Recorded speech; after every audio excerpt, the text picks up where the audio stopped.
హరే కృష్ణ. హరే కృష్ణ అందరికి హరే కృష్ణ ప్రభుజీ ప్రణామం. ప్రణవం. ఈరోజు భగవద్గీత యథాతథము లెవెల్ 2 క్లాస్కి మీ అందరికీ కూడా ఇస్కాన్ శ్రీ శ్రీ రాధా గోవింద ఆలయం తరఫున స్వాగతం సుస్వాగతం. హరే కృష్ణ. ఓం అజ్ఞానతిమిరాంధస్య జ్ఞానాంజనశలాకయా చక్షుర్మిలితం యేన తస్మై శ్రీగురవే నమః. శ్రీచైతన్యమనోభీష్టం స్థాపితం యేన భూతలే స్వయం రూపః కదా మహ్యం దదాతి స్వపదాంతికం. వందేహం శ్రీగురు శ్రీయుతపదకమలం శ్రీగురూన్ వైష్ణవాంశ శ్రీరూపం సాగ్రజాతం సహగణ రఘునాథాన్వితం తం సజీవం సాద్వైతం సవధూతం పరిజన సహితం కృష్ణ చైతన్యదేవం శ్రీ రాధా కృష్ణ పాదాన్ సహగణ లలితా శ్రీ విశాఖాన్వితాంశ నమా ఓం విష్ణుపాదాయ కృష్ణ ప్రేష్టాయ భూతలే శ్రీమతే భక్తి వేదాంత స్వామినితి నామినే. నమస్తే సారస్వతే దేవే గౌరవాణి ప్రచారిణి నిర్విశేష శూన్యవాది పాశ్చాత్య దేశతారిణి. జయ శ్రీకృష్ణ చైతన్య ప్రభు నిత్యానంద శ్రీ అద్వైత గదాధర శ్రీవాసాది గౌర భక్త వృంద. హరే కృష్ణ కృష్ణ కృష్ణ హరే హరే హరే రామ రామ రామ హరే హరే.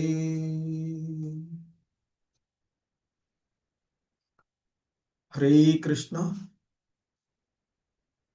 సో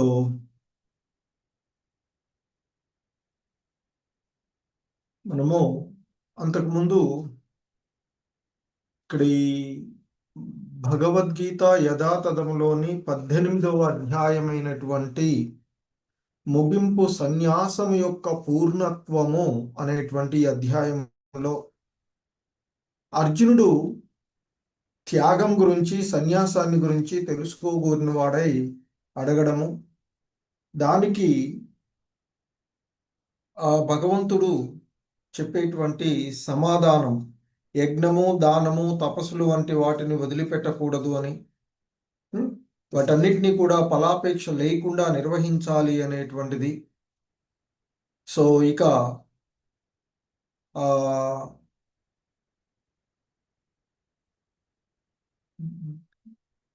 దాదాపు సాధారణంగా దేహదారి అయినటువంటి వాడు కర్మలను త్యజించడము సాధ్యం కాదు, కానీ కర్మ ఫలాలను త్యజించవచ్చు అంటూ ఆయన చెప్పినటువంటిది. అలాగే ఈ దేహంలో అంటే ఇక్కడ చేసేటువంటి అన్నిటికీ కూడా ఈ ఒక 5 కార్యస్థానము అంటే దేహము సాధారణంగా కర్మక్షేత్రంగా చెప్పబడే కర్త, నానా రకాలైనటువంటి ఇంద్రియాలు, పలు విధాలైనటువంటి ప్రయత్నాలు, పరమాత్ముడు అనేటువంటి 5 వలనే 5 ఈ కర్మకు కారణాలు అంటూ. సో ఇక జ్ఞానము, జ్ఞాన లక్ష్యము, జ్ఞాత అనేటువంటి ఆ 3 అంశాలు కర్మకు ప్రేరణమవుతూ ఉన్నాయని, ఆ ఇంద్రియాలు, కర్మ, కర్త అనేవి అందులోని భాగాలు అంటూ వాటికి రకాలైనటువంటి వాటిని గురించి నేను చెప్తాను విను అంటూ 40వ శ్లోకం వరకు చెప్పినటువంటి అంశాలను, ఆ ప్రకృతి త్రిగుణాలు వాటికి సంబంధించినటువంటి అంశాలను చూసాము. పూర్వపు అంటే సత్వగుణంలో ఉన్నటువంటి బుద్ధి, రజోగుణంలో ఉన్న బుద్ధి, తామసికమైనటువంటివి అంటూ చెప్పినటువంటివి. తదుపరి ఆయన ఆదర్శప్రాయుడైనటువంటి ఒక కర్త గురించి అనేటువంటి అంశాలను ప్రస్తావిస్తూ సో ఈ సమాజంలో ఉన్నటువంటి బ్రాహ్మణులు, క్షత్రియులు, వైశ్యులు, శూద్రులుగా విభజించబడినటువంటి విధానాన్ని గురించి, అందులో బ్రాహ్మణులు ఏ విధంగా ఉంటారు, బ్రాహ్మణుల యొక్క లక్షణాలు ఏంటి, క్షత్రియుల యొక్క లక్షణాలు, అలాగే వైశ్యులు మరియు శూద్రుల యొక్క లక్షణాల గురించి ఆయన ప్రస్తావిస్తూ చెప్పినటువంటి అంశాలను మనము పూర్వపు శ్లోకాలలో చూసినటువంటివి. సో ఇక సర్వజీవులకు మూల కారణము మరియు సర్వవ్యాపకుడు అయినటువంటి ఆ భగవంతుడు మరి ఆయనను విద్యుక్త ధర్మాల ద్వారా మనము మరి స్వధర్మ కర్మను చేయడం ద్వారా పూర్ణత్వాన్ని పొందుతారు అంటూ చెప్పడము. అలాగే సో ఇంకా చెప్తూ ఉన్నటువంటి శ్రేయాన్ స్వధర్మో విగుణ పరధర్మాత్ స్వనిష్ఠితాత్ స్వభావనియతం కర్మ కుర్వన్నోప్నోతి కిల్బిషం. సో ఇంకా ఆయన చెప్తూ ఉన్నటువంటి అంశాల్లో పరధర్మమును స్వీకరించి మరి లోపరహితంగా నిర్వహించడము కన్నను,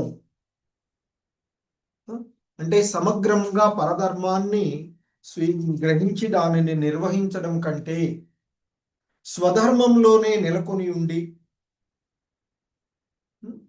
మరి అది అసమగ్రంగా అంటే అసంపూర్ణంగా దానిని నెరవేర్చినప్పటికీ కూడా అదే మేలైనది అని చెప్తూ ఉన్నారు. ఎందుకంటే మనిషి యొక్క స్వభావమును అనుసరించి విధించబడినటువంటి కర్మలను ఏనాడు, అంటే ఆ కర్మలు ఏవైతే ఉన్నాయో అవి ఎన్నడూను పాపభూయిష్టములు కావు. సో కనుక మనిషి తన యొక్క స్వధర్మాన్ని తప్పక నిర్వర్తించవలసినదే. అందుకే క్షత్రియుడిగా అర్జున్ని తన కర్తవ్య ధర్మమైనటువంటి యుద్ధం చేయమని చెప్తూ ప్రోత్సహిస్తూ ఉన్నటువంటిది. సో ముఖ్యంగా మనకి ఈ భగవద్గీతలో మనిషి యొక్క స్వధర్మం ఉపదేశించబడుతూ ఉన్నటువంటిది. ఇంతకుముందు శ్లోకాలలో చెప్పబడినట్లుగా బ్రాహ్మణ స్వభావాలకి ఉండేటువంటి ధర్మాలు స్వధర్మాలు, క్షత్రియులు, శూద్రులు, వైశ్యులు అలా వారికి కొన్ని స్వధర్మాలు ఉన్నటువంటివి. సో ఆ విధంగా ఎవరి ధర్మాన్ని వాడు సక్రమంగా నిర్వర్తిస్తూ ఆ భగవంతుణ్ణి సంతృప్తి చేయడానికి పనిచేస్తూ ఉండాలి అని చెప్తూ ఉంటుంటారు. సో ఇక్కడ అర్జునుడు క్షత్రియుడు కనుక అతన్ని మరి ఎదుటపక్షం వారితో ఆయన యుద్ధం చేయడానికి సంశయిస్తూ ఉన్నటువంటి సందర్భంలో క్షత్రియుడిగా నీ యొక్క ధర్మమైనటువంటి యుద్ధము నీవు నిర్వర్తించినట్లయితే నీకు పతన భయం అంటూ ఏమీ లేదు అంటూ చెప్పబడుతూ ఉన్నటువంటి అంశాన్ని మనం ఇక్కడ చూసేటువంటిది. సో అలాగే ఇంకా చెప్తూ ఉన్నారు ఆయన, సహజం కర్మ కౌంతేయ సదోషమపి నత్యజేత్ సర్వారంభా హి దోషేణ ధూమేనాగ్నిరివావృతః. సో అగ్ని పొగ చేత ఆవరింపబడినట్లుగా మరి ప్రతి ప్రయత్నం కూడా ఏది ఒక దోషమును ఆవరింపబడి ఉండును. అందుచేత ఓ కౌంతేయ, దోషంతో కూడి ఉన్నను తన సహజ కర్మను ఎవడు త్యజించరాదు అని చెప్పబడుతూ ఉన్నాడు. అంటే సాధారణంగా ఇక్కడ చెప్పబడుతుంది ఏంటంటే అగ్ని పొగ చేత కప్పబడినట్లు కూడా ప్రతి ప్రయత్నం కూడా ఏదో ఒక దోషాన్ని ఆవరించబడి ఉంటుంది. అందుకోసమే మరి తన స్వభావంతో నుండి పుట్టినటువంటి కర్మ దోషాలలో నిండి ఉన్నప్పటికీ మనిషి తన యొక్క సహజమైనటువంటి కర్మను విడిచిపెట్టకూడదు అని చెప్తున్నారు. ఎందుకంటే సాధారణంగా బద్ధ జీవితంలో స్వకర్మలు ప్రకృతి త్రిగుణాల చేత కలుషితమై ఉంటాయి. ఉం? సో కనుక మరి ఆ సాధారణంగా ఉదాహరణకు తీసుకుంటే ఒక బ్రాహ్మణుడు అయినటువంటి వాడు ఉం? మరి అతడు సాత్వికమైనటువంటి స్వభావాలను కలిగి ఉండవలసినటువంటిది. మరి జంతువధ ఆవశ్యకమైనటువంటి యజ్ఞాలను చేయవలసి వస్తూ ఉంటుంది. మరి ఒక్కొక్కసారి క్షత్రియుడు యుద్ధం చేయాలి, కానీ పుణ్యాత్ములైనటువంటి వారితో చేయవలసి వచ్చినప్పుడు మరి ఆ వారితో పోరాడవలసి ఉన్నప్పుడు అతడు దాని నుంచి తప్పించుకోలేనటువంటి పరిస్థితి.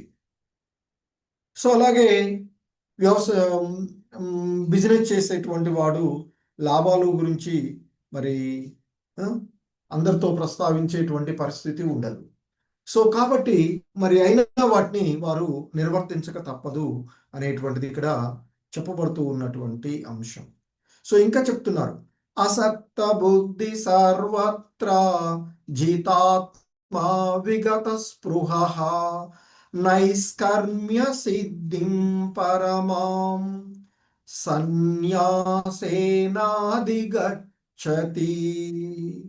ఆత్మనిగ్రహం కలవాడును, అనాసక్తుడును, భౌతిక సుఖములను త్యజించువాడును అగు మానవుడు సన్యాస అభ్యాసము ద్వారా కర్మఫల విముక్తి అనేటువంటి అత్యున్నతమైనటువంటి పరిపూర్ణత్వ స్థితిని అతడు పొందగలడు అంటూ చెప్తున్నట్టు.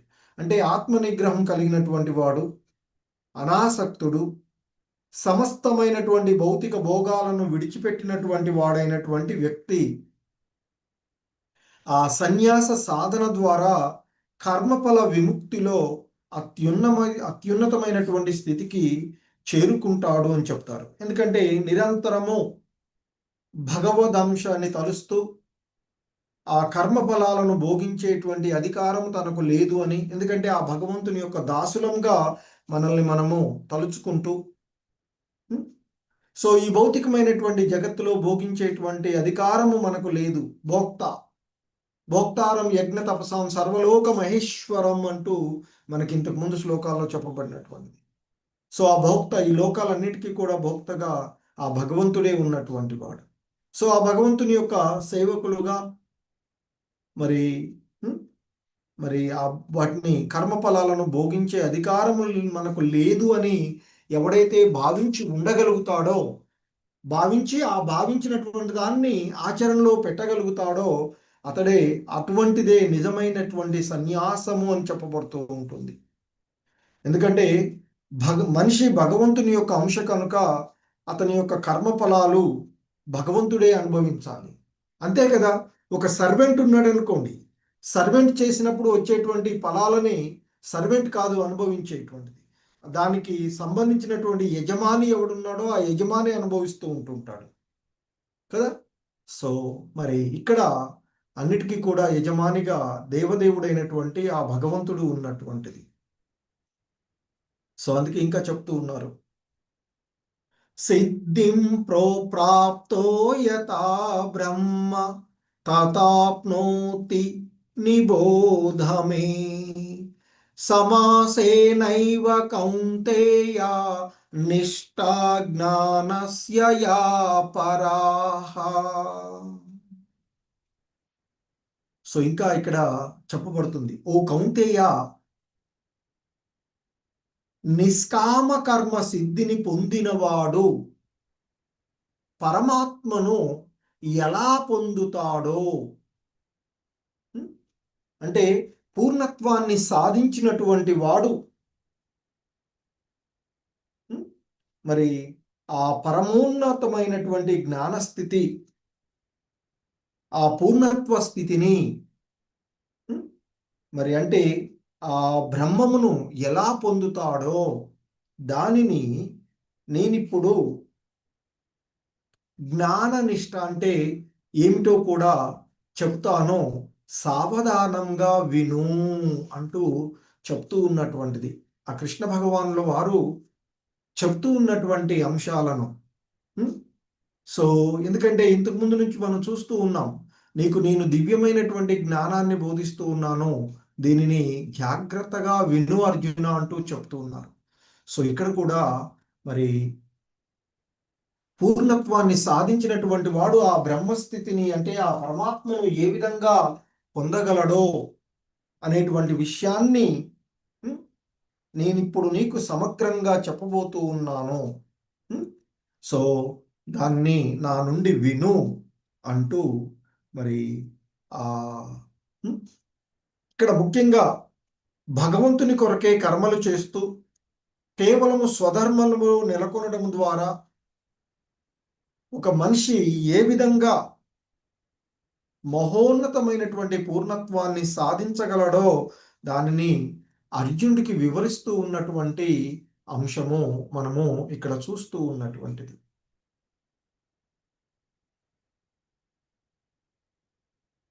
సో ఇక్కడ చెప్తున్నారు ఈ విధంగా, బుద్ధ్యా విశుద్ధయా యుక్తో ధృత్యాత్మానం నియమ్య చ శబ్దాదీన్ విషయాన్ త్యక్త్వా రాగద్వేషౌ ఉదస్య చ వివిక్త సేవి లగ్వాసి యతవా కాయమానసః ధ్యాన యోగ పరో నిత్యం వైరాగ్యం సముపాశ్రితః అహంకారం బలం దర్పం కామం క్రోధం పరిగ్రహం విముచ్య నిర్మమ శాంతో బ్రహ్మ భూయాయ కల్పతే. ఇక్కడ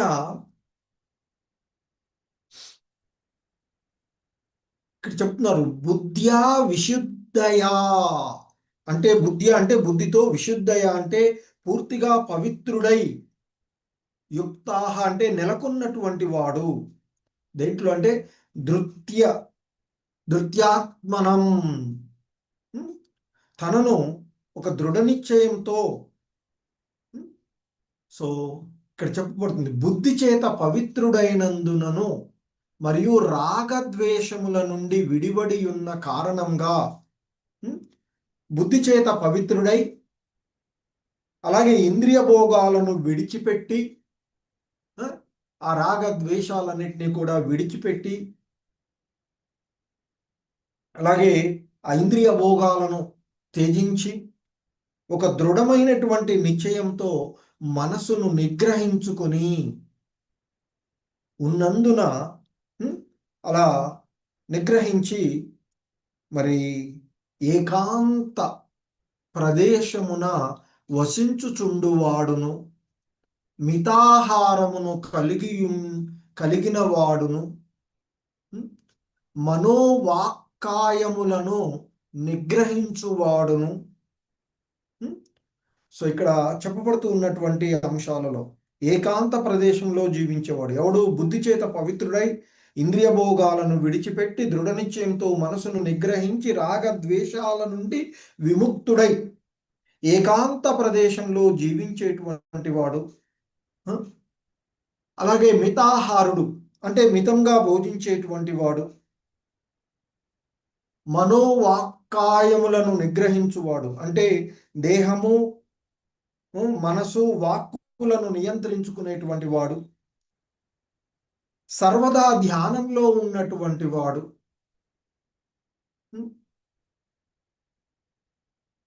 నిత్యము సమాధి స్థితి యందు ఉన్న, సర్వదా ధ్యానంలో ఉండేటువంటి వాడు, అనాసక్తుడు, మిథ్యా అహంకారము, మిథ్యా గర్వము, దురభిమానము, కామము, క్రోధముల నుండి, ఆ క్రోధములు అనేటువంటి విషయ వస్తు స్వీకారము అనువాని నుండి విడివడిన వాడు, మిథ్యాస్వామ్యత్వము అంటే మమత్వానికి దూరం, ఈ స్వామ్య భావానికి దూరంగా ఉన్నవాడు, అంటే దాని నుండి విముక్తుడైనటువంటి వాడు, శాంతియుతుడు అంటే శాంతిమయుడుగా ఉండేటువంటి వాడు, అయినటువంటి మానవుడు నిశ్చయంగా ఆత్మానుభూతికి ఆత్మానుభూతి స్థితికి ఉద్ధరింపబడగలడు. అంటే ఇక్కడ ముఖ్యంగా మనిషి బుద్ధి చేత పవిత్రుడైనప్పుడు అంటే తనను తాను సత్వగుణంలో నిలుపుకోగలుగుతాడు అని చెప్తారు. ఆ విధంగా మనసును అదుపు చేయగలిగిన వాడై సర్వదా ధ్యాన స్థితిలో ఉండగలిగేటువంటిది. మనకి ధ్యాన యోగంలో చెప్తారు, యమ నియమ ఆసన ప్రాణాయామ ధారణ ప్రత్యాహార ధ్యానం, చివరికి సమాధి స్థితి.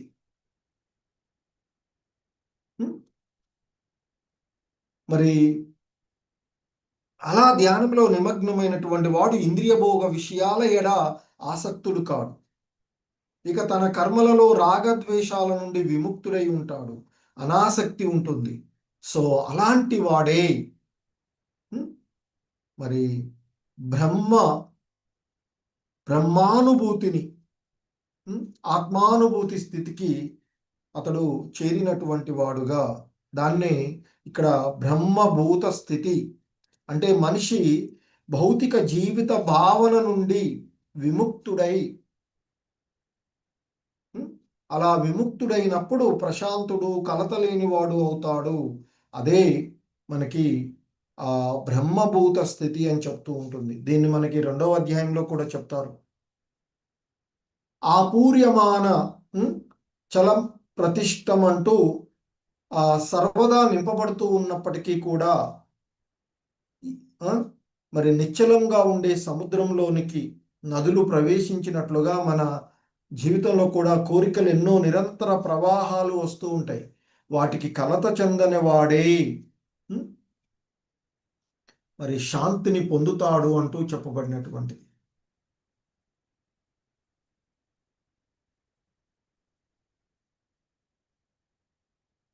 సో ఇంకా చెప్తున్నారు, బ్రహ్మభూత ప్రసన్నాత్మా నశోషతి నకాంక్షతి సమ సర్వేషు భూతేషు మద్భక్తిం లభతే పరాం. సో ఇంకా ఇక్కడ చెప్పబడుతూ ఉన్నటువంటి అలా బ్రహ్మస్వరూపమును పొందినవాడు అంటే అలా బ్రహ్మభూత స్థితిని పొందినటువంటి వాడు. ఇక్కడ అందుకే బ్రహ్మభూత ప్రసన్నాత్మా నశోషతి నకాంక్షతి. దేనిని గురించి శోకించడు, దేనిని కోరుకోడు. సమ సర్వేషు భూతేషు సమస్త జీవుల ఎడ సమభావమును కలిగి ఉంటాడు. మద్భక్తిం లభతే పరాం. ఆ స్థితిలో అతడు నా విశుద్ధ భక్తియుత సేవలో నెలకొంటాడు, నా పట్ల పరమభక్తిని కలిగి ఉంటాడు అంటూ చెప్పబడుతున్నాడు. సో ఇంకా చెప్తున్నారు, భక్త్యా మామభిజానాతి యావాన్యచ్ఛాస్మి తత్వతః తతో మాం తత్వతో జ్ఞాత్వా విశతే తదనంతరం. భక్త్యా మామభిజాయతే మామభిజానాతి. భక్త్యా అంటే విశుద్ధమైనటువంటి భక్తియుత సేవచే, మాం అంటే నన్ను, అభిజానాతి అంటే జానాతి ఇక్కడ తెలుసుకోగలుగుతాడు, తెలుసుకుంటాడు. సో ఇక్కడ చెప్తున్నారు ఆయన, ఓ అర్జున, భక్తియుత సేవ చేతనే మానవుడు నన్ను యథారూపమున అంటే ఆ భగవంతుణ్ణి తెలుసుకోవడానికి మనకు ఉన్నటువంటి మార్గము భక్తియుత సేవ అని చెప్తూ ఉన్నారు ఈ శ్లోకంలో ముఖ్యంగా. ఎందుకంటే దేవదేవుడైనటువంటి ఆ శ్రీకృష్ణుడు అతని యొక్క ప్రధాన అంశాలు మానసికమైనటువంటి కల్పన వలన గాని అభక్తి ద్వారా గాని వారు అవగతం కారు అని చెప్తారు. మరి ఆ దేవదేవుణ్ణి కానీ ఆయన యొక్క అంశాలను కానీ అర్థం చేసుకోవాలి అంటే మరి విశుద్ధ భక్తియుత సేవను చేపట్టాల్సినదే అని చెప్తూ ఉన్నటువంటిది. సో అందుకే భగవంతుడు చెప్తారు మనకి, ఇంతకుముందు 7వ అధ్యాయంలో చెప్తారు, నాహం ప్రకాశ సర్వస్యా. సో నేను ప్రతి ఒక్కడికి వెల్లడి కాను. గొప్ప పాండిత్యంతో కానీ జ్ఞానంతో కానీ నన్నెవడూ అర్థం చేసుకోలేడు. కేవలము భక్తియుత సేవ, అందుకే ఇక్కడ చెప్తున్నారు భక్త్యా మామభిజానాతి. భక్తియుత సేవ చేత మాత్రమే నన్ను యథారూపములో దేవదేవుడిగా అవగాహన చేసుకోగలరు. అట్టి భక్తి చేత అతడు నన్ను సంపూర్ణంగా ఎదిగినప్పుడు భగవద్రాజ్యమును ప్రవేశించగలడు. ఎందుకంటే కృష్ణ విజ్ఞాన శాస్త్రంలో పూర్తిగా నిపుణుడైనటువంటి వాడు మాత్రమే ఆధ్యాత్మిక రాజ్యంలోనికి, భగవద్ రాజ్యం అంటే ఆ కృష్ణలోకంలోనికి, అంటే ఆ గోలోక వృందావనంలోనికి ప్రవేశించడానికి అర్హుడవుతాడు అనేటువంటిది ఇక్కడ చెప్పబడుతూ ఉన్నటువంటిది. సో కనుక మనకి మరి ఆ బ్రహ్మభూత స్థితికి చేరడం అంటే మనిషి దేవదేవుని గురించి విన్నప్పుడు అప్రయత్నంగానే ఆ బ్రహ్మభూత స్థితికి వృద్ధి చెందుతూ ఆ లోభ అంటే ఆ రకాలైన క్రోధము, లోభము, మదము, మాత్సర్యము వంటి వాటన్నిటినీ కూడా వదిలివేయగలుగుతారు అని చెప్తూ ఉంటుంటారు. కామ, క్రోధ, లోభ, మద, మాత్సర్యాలు అనేటువంటి వాటన్నిటిని కూడా వదిలివేయగలిగినప్పుడే ఆ భగవంతుణ్ణి చేరుకోగలిగేటువంటి అంశం. సో ఇక మనకి ఆ భగవంతుణ్ణి అర్థం చేసుకోవడానికి భక్తియుత సేవ యొక్క ప్రాముఖ్యత, సరెండర్ టు కృష్ణ, ఆ భగవంతునికి శరణాగతి అయ్యేటువంటి విషయాలు మనకి ఇక్కడ చెప్పబడుతూ ఉన్నటువంటివి.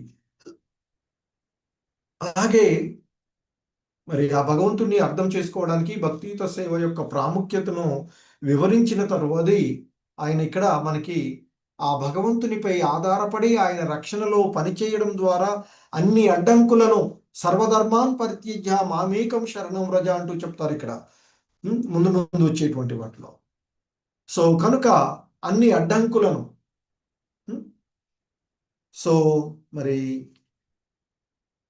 ఎందుకంటే తదుపరి చెప్తారు మచ్చిత్త సర్వదుర్గాని మత్ ప్రసాదారి, అంటే ఆ భగవంతుని యందు చిత్తం కలవాడైతే ఆయన యొక్క అనుగ్రహం ద్వారా సర్వ ఆటంకాల నుండి బయటపడతారు అని చెప్తుంటుంటారు.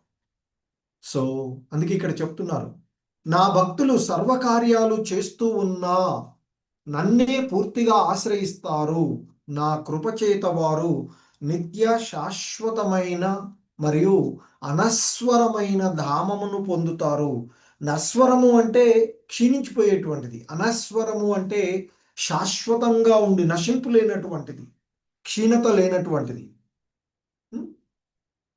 సో కనుక మరి ఆ శాశ్వతమైనటువంటి నాశనరహితమైనటువంటి ఆ భగవంతుని యొక్క అనుగ్రహం చేత నిత్య శాశ్వతమైన నాశనరహితమైన అనస్వరము నాశనరహితమైనటువంటి ధామాన్ని చేరుకోగలరు అని చెప్తున్నారు. ఇంకా చెప్తున్నారు, నన్నే నీ యొక్క పరమ లక్ష్యంగా చేసుకుని, అంటే సమస్త కర్మలలో కేవలం ఆ భగవంతునిపైనే ఆధారపడి సర్వదా ఆ భగవంతుని యొక్క రక్షణలో పనిచేస్తూ ఉన్నప్పుడు, అందుకే ఇక్కడ అంటున్నారు, నన్నే నీ యొక్క పరమ లక్ష్యంగా చేసుకుని నీ యొక్క ప్రతి కర్మను నాకే సమర్పించు,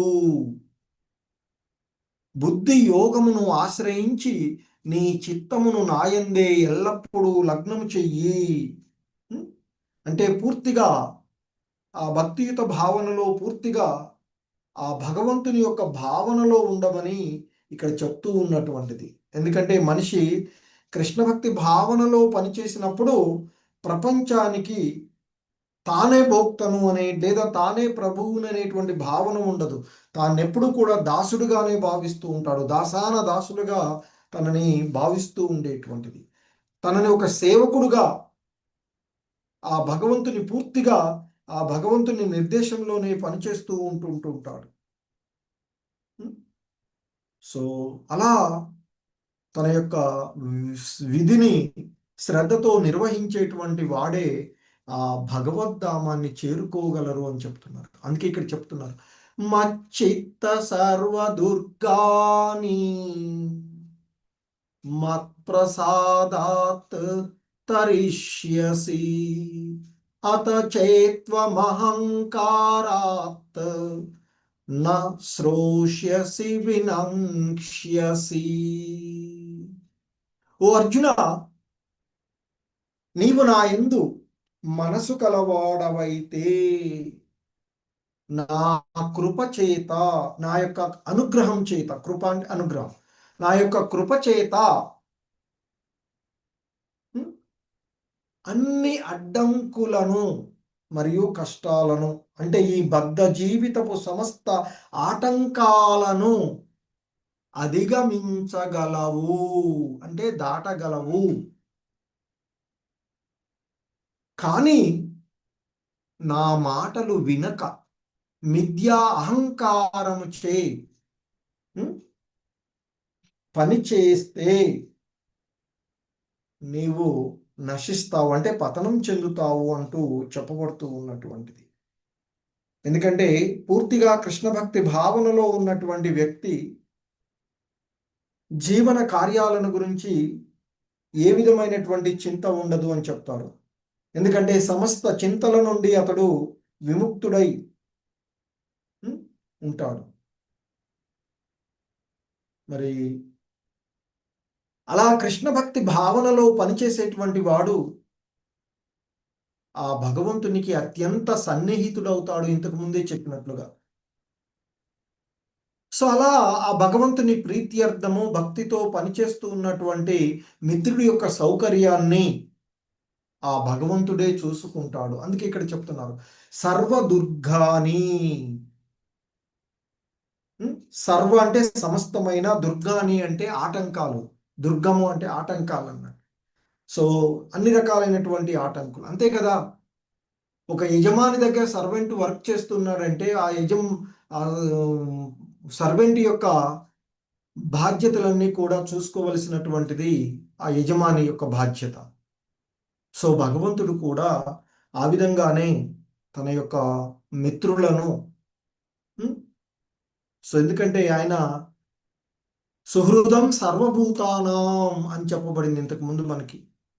సో కనుక ఆయన మంచి స్నేహితుడు కూడా ఉన్నటువంటి వాడు. సో కాబట్టి మరి మంచి స్నేహితుడు ఎప్పుడూ కూడా తన స్నేహితులకు కావలసిన సౌకర్యాలన్నీ కూడా చేసి పెడతాడు. అలా కాకుండా మిథ్యా అహంకారంతో పనిచేస్తే మరి ఇక ఈ భౌతికమైనటువంటి చిక్కుల్లోనే బంధించబడుతూ ఉంటాడు అని చెప్పబడుతూ ఉన్నటువంటి. యదహంకారమాశ్రిత్య నయోత్స్య ఇతి మన్యసే మిద్వైష వ్యవసాయస్తే ప్రకృతిస్త్వాం నియోక్ష్యతి. ఒకవేళ ఓ అర్జున, నీవు అహంకారం చేత ప్రేరితమై, ఎందుకంటే యుద్ధం చేయనంటున్నాడు, మోహానికి గురి అయినటువంటి వాడుగా మాట్లాడుతూ ఉన్నటువంటిది. అందుకే ఆయనకి ఆయన యొక్క ధర్మాన్ని, కర్తవ్యాన్ని, విద్యుక్త ధర్మాలను బోధించి కర్మ విధానాల ద్వారా, భక్తి ద్వారా, జ్ఞానం ద్వారా దివ్య జ్ఞానాన్ని అతడికి బోధించాడు. అందుకే అంటున్నారు చివరికి, ఒకవేళ నీవు అహంకారం చేత ప్రేరితమై నా నిర్దేశానుసారము నీవు పని చేయకుంటే, అంటే నేను యుద్ధము చేయను అని నీవు అనుకుంటే, నీ నిర్ణయం ఎలాగో వ్యర్థమైపోతుంది. ఎందుకంటే నీ యొక్క స్వంత, అంటే క్షత్రియ స్వభావమే నిన్ను యుద్ధం చేయడానికి పురుకొల్పుతుంది. ఎందుకంటే అర్జునుడు ఒక గొప్ప వీరుడు, మరి క్షత్రియ స్వభావంతో జన్మించినటువంటి వాడు. అందుకే ఆయన యొక్క ధర్మం, సహజమైనటువంటి లక్షణం యుద్ధం చేయడం, సహజ కర్తవ్యము యుద్ధం చేయడము కదా. యుద్ధం చేయడమే అర్జునుడి యొక్క సహజమైనటువంటి కర్తవ్యం. కానీ మిథ్యా అహంకారం చేత అతడు తన పితామహుడైనటువంటి భీష్ముడు, ఆచార్యులైనటువంటి ద్రోణాచార్యుడిని, గురువైనటువంటి ద్రోణాచార్యుడు, మరియు మిత్రులు, బంధువులు వీళ్ళందరినీ చంపుకోవడం పాపం అని భావించి భయపడుతున్నాడు కదా యుద్ధం చేయడానికి. సో మరి వాస్తవం ఏంటి? తన యొక్క కర్మల శుభ అశుభ ఫలాలను ఇచ్చేవాడు తానే అన్నట్లుగా, అంటే తానే ఈ చంపుతున్నాను అనేటువంటి భావనలో అతడు ఉన్నటువంటిది. సో మరి యుద్ధం చేయమని బోధిస్తున్నది సాక్షాత్తు భగవంతుడు అనేటువంటి విషయాన్ని కూడా అతడు మర్చిపోయి ఉన్నాడు. సో ఎందుకంటే ఆ బద్ధ జీవనంలో మనకు కలిగేటువంటి మరుపు. అందుకే ఏది మంచిదో ఏదో చెడ్డదో నిర్దేశించుకోలేకపోయాడు. కనుకనే ఆయన్ని ఆశ్రయించి ఈ సమయంలో నాకు ఏది ఉత్తమమో దానిని బోధించమని అడిగాడు. సో అదే చెప్తున్నారు. సో ఉత్తమమైన దానిని తన శిష్యుడు భక్తుని యొక్క కోరిక మేరకు బోధించినటువంటి అంశము. సో కనుకనే క్షత్రియ ధర్మంగా ఆయన్ని యుద్ధం చేయమంటూ ఉన్నాడు. ఈశ్వర సర్వభూతానాం హృద్దేశే అర్జున తిష్టతి భ్రామయన్ సర్వభూతాని యంత్రారూఢాని మాయయా.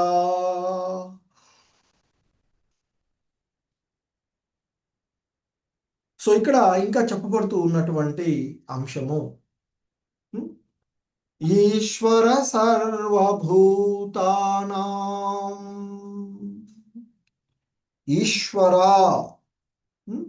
అంటే ఆ పరమ పురుషుడు, ఇక్కడ పరమ పురుషుడు అయినటువంటి ఆ విష్ణు భగవానుడు, కృష్ణ భగవానుల వారు.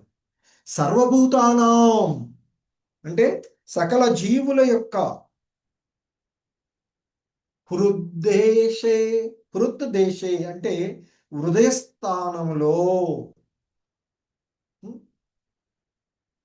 తిష్టతి అర్జున. తిష్టతి అంటే నివసిస్తూ ఉన్నాడు.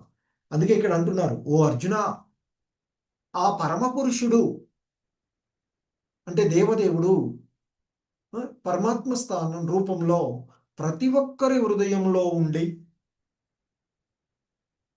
భౌతిక ప్రకృతితో తయారు చేయబడిన యంత్రములో, ఈ పాంచభౌతికమైనటువంటి దేహంలో ఆసీనులై అన్ని జీవుల యొక్క గతులను నిర్దేశిస్తూ ఉన్నాడు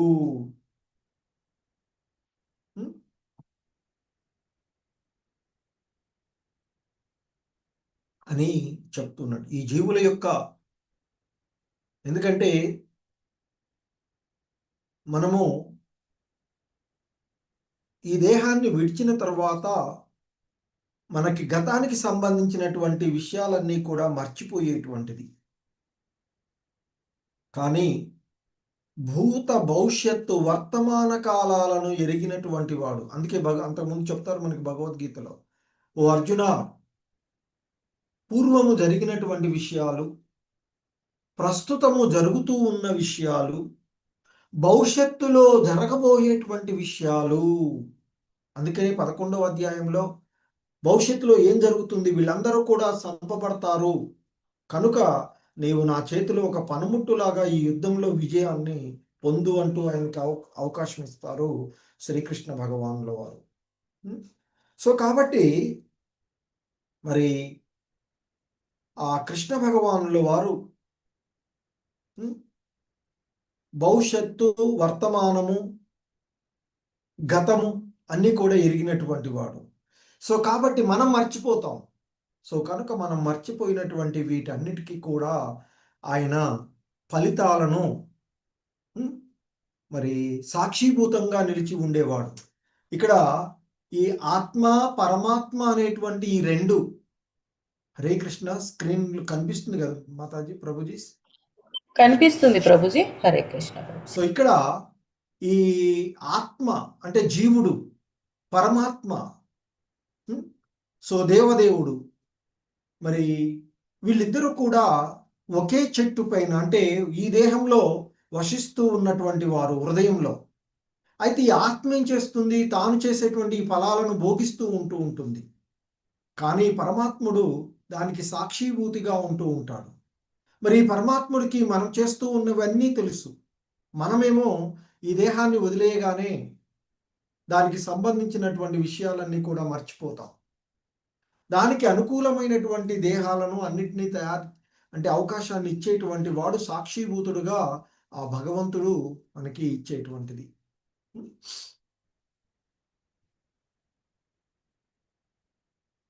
సో ఇంకా చెప్తున్నారు, తమేవ శరణం గచ్చ సర్వభావేన భారత తత్ప్రసాదాత్ పరాం శాంతిం స్థానం ప్రాప్స్యసి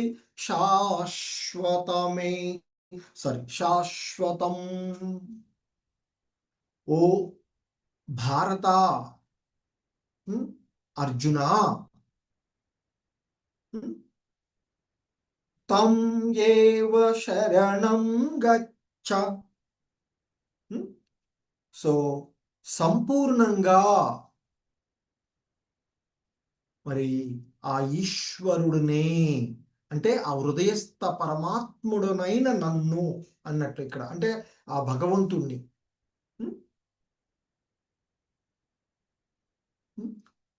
ఆశ్రయించు, అన్ని విధాల ఆ ఈశ్వరుడినే శరణుజొచ్చు. తమేవ శరణం గచ్చ సర్వభావేన భారత అంటూ చెప్తూ ఉన్నారు. ఓ భర్తవంశీయుడా, సంపూర్ణంగా అతనికే శరణు అన్ని విధాలుగా, అంటే సంపూర్ణంగా అతనికి ఆ ఈశ్వరుణ్ణే శరణు వేడు. అతని అనుగ్రహం చేత, అంటే ఆ ఈశ్వరుడు యొక్క దయ వల్ల పరమశాంతిని, శాశ్వతమైన మోక్షాన్ని పొందుతావు అంటూ చెప్తూ ఉన్నటువంటిది. ఎందుకంటే మరి మన యొక్క హృదయంలో ఉన్నటువంటి ఆ దేవదేవునికి తప్పక శరణు పొందాలి అనేటువంటిది ఇక్కడ తెలియచేయవస్తూ ఉన్నటువంటి అంశము. ఎందుకంటే మనకి ఇంతకు ముందు కూడా చెప్పబడినట్లుగా 15వ అధ్యాయంలో సర్వస్య చాహం హృది సన్నివిష్టో అంటూ చెప్పబడినటువంటి అంశము కదా. సో కనుక మరి ఆ విధంగా ఆ భగవంతుడు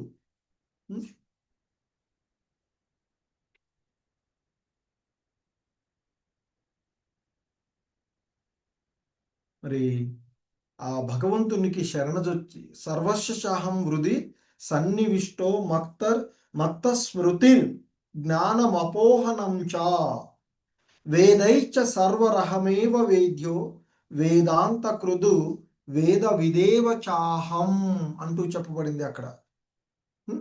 సో మరి అంటే ఆ భగవంతుడే ప్రతి ఒక్కరి హృదయంలో ఆసీనుడై ఉన్నాడు కనుక మరి ఆ ఆంతరంలో ఆసీనుడై ఉన్నటువంటి పరమాత్మునికి మనిషి తప్పక శరణజొచ్చాలి అనేటువంటిది ఇక్కడ అర్థం. అది అంతే కదా.